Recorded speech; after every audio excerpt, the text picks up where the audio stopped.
Okay, so we've taken a look at loops, and now we're going to just take a bit of a look at some of the operations that you can do with loops. Python has this, as we'll soon learn, object-oriented approach to its operators, and the plus can add strings and it can add numbers. It can add floating point numbers, integer numbers, strings, etc. And so the plus similarly works this way with lists. The plus looks to its left and looks to its right and says, what am I adding? And in the case that I'm adding the list 1, 2, 3 and the list 4, 5, 6, it concatenates them together. In this way, it sort of functions like a string, and so we get 1, 2, 3, 4, 5, 6. It's just concatenate this list to another list. And it doesn't change A or B, just like in any kind of assignment statement. Calculations on the right side don't change the variables, and they produce a new variable and then assign that into C. You can also use list slicing, and it's easy to remember. If you remember how strings work, list works exactly the same way. So it's, of course it's a little tricky. The first number is the starting position. They start at 0. So 1 is right there. So it's the 0 position, the 1 position. Start at 1, right? But go up to, but not including 3. There's 1, 2, 3. So this goes up to, but not including 3. And that's why we get 4112 out of that. So up to but not including. I'll just say that over and over and over again. If we do, you can leave the first part out. You can leave the first part out here, and you can say, oh, up to but not including 4. So that starts at the beginning, goes up to but not including 4. And so that's how we get that piece right there. We can say start at the position 3, 0, 1, 2, 3. Start at position 3 and go to the end. Now the fact that the number 3 is in here is sort of irrelevant. 3 to the end is those 3 numbers. And then you can do the whole list with slicing as well. Again, these pretty much are the exact same examples I used when I was doing strings. They're pretty much the same. There's a number of different methods, and you can look up all the documentation in list. I often just use the dir command to remind myself of them. Append will look at. Count looks for certain values in the list. Extend adds things to the end of the list. Index looks things up in the list. Insert allows the list to sort of be expanded in the middle. Pop pulls things off the top. Remove removes an item in the middle. Reverse flips the order of them, and sort puts them sorted order based on the values. So let's look at a couple of these.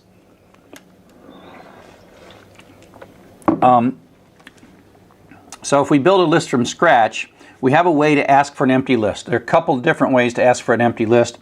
We could use just 2 square brackets next to each other, but this is a form we call the constructor form, where we say, hey Python, make a list. In this case, the word list is like a reserved word to Python. It's really a reserved class, but say list parentheses says make me an empty list, and then assign that list into stuff. So stuff is now it's a list object, it's of type list, but it has nothing in it. And then we can call the append method, stuff.append, and stick book in.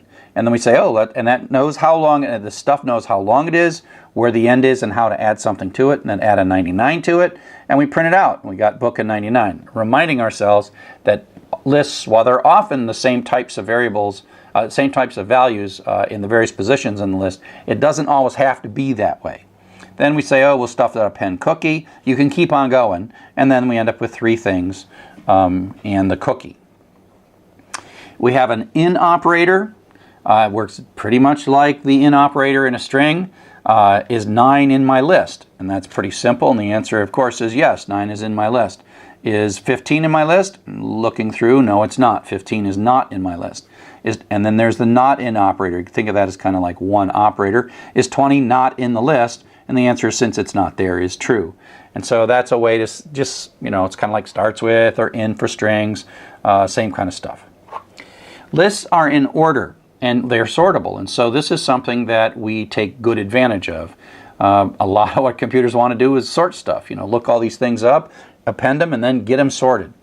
And so there is this method inside of list that's just the sort method. So here we put 3 values in 0, 1, 2 position, 0, 1, and 2, Joseph, Glenn, and Sally.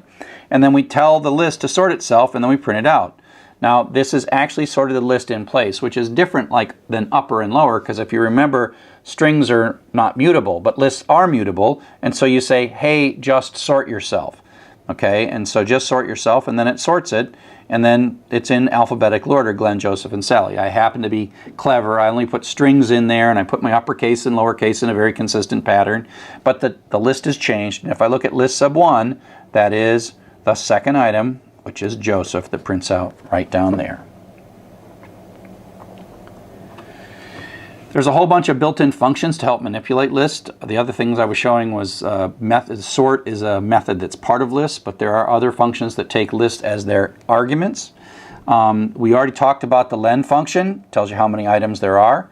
There is pretty obvious max, it says go through and find the largest. Min, go through and find the smallest. Sum goes through, adds them all up. And we can say let's do average by taking the sum of all of them and dividing it by the length. And you might think to yourself, oh wow, I wish we'd have known this a few chapters back when we were having to write all those loops to do max, min, sum, largest, smallest, etc. You can kind of think in your mind that inside each one of these functions is a loop that does pretty much what you did in those chapters. And part of the reason we did that back then, even though these things were here, was they're kind of easy loops to understand. And so those are there.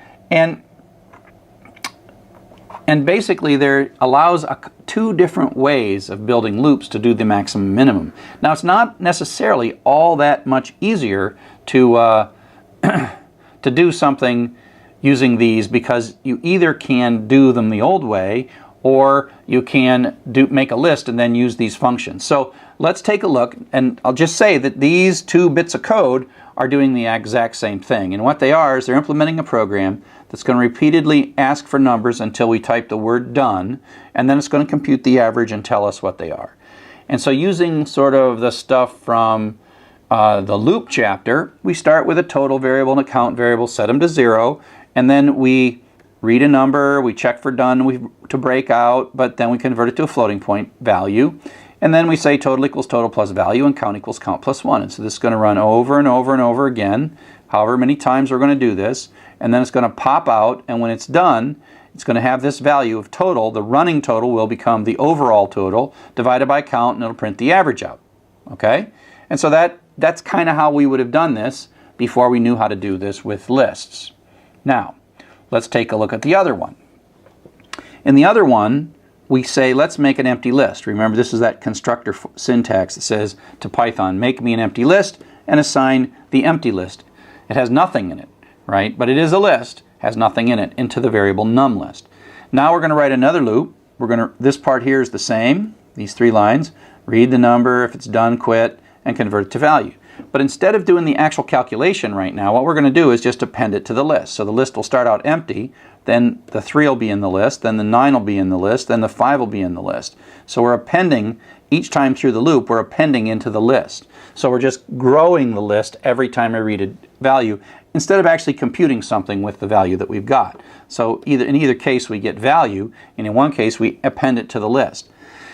And then finally it finishes, the break happens, and then we just say, oh, hey, Python, sum up everything in the list, add these 3 numbers together, and then divide it by the length of all those things, and you'll have the average. And so these 2 things give us exactly the same output.